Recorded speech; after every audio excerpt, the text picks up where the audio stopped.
Втората пречка која постоеше за доделување на мандатот беше отстранета и со тоа беа создадени услови за примена на членот 84 од Уставот, односно да се даде мандатот на кандидатот на мнозинството во парламентот, истакнува претседателот Иванов. Тој оцени дека врачувањето на мандатот е чекор кон надминување на состојбата која трае повеќе од 2,5 години и смета дека е создаден преседан за во иднина. Сето она што беше причина за вознемиреност кај граѓаните, особено тоа што беше искажано и од граѓанската иницијатива за заедничка Македонија, што повеќе од 2 месеци го потенцираше, мислам дека со ова гаранција веќе може да кажеме дека влегуваме во еден период кога сето она што беше стравување, сето она што беше вознемиреност, го отстрануваме. Оваа гаранција ќе биде позитивен случај за сите идни мандатари, да не бидат доведени некој друг да ги оценува, смета Иванов.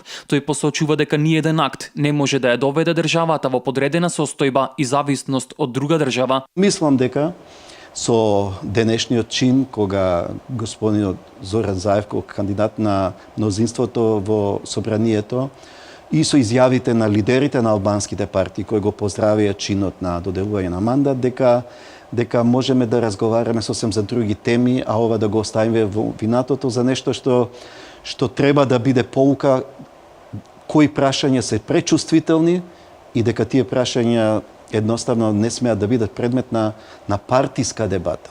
Научна дебата нека водат, меѓутоа да вие темелите програма, да темелите ваш услов за влез во влада со такви прашања не дозволива. Во ниедна држава. Говорејќи за платформата, претседателот Иванов го оцени како несериозно барањето за признавање на геноцид, додавајќи дека албанските партии не се фокусираат на прашања што ги засегаат албанците во Македонија. Охридскиот договор е целосно исполнет.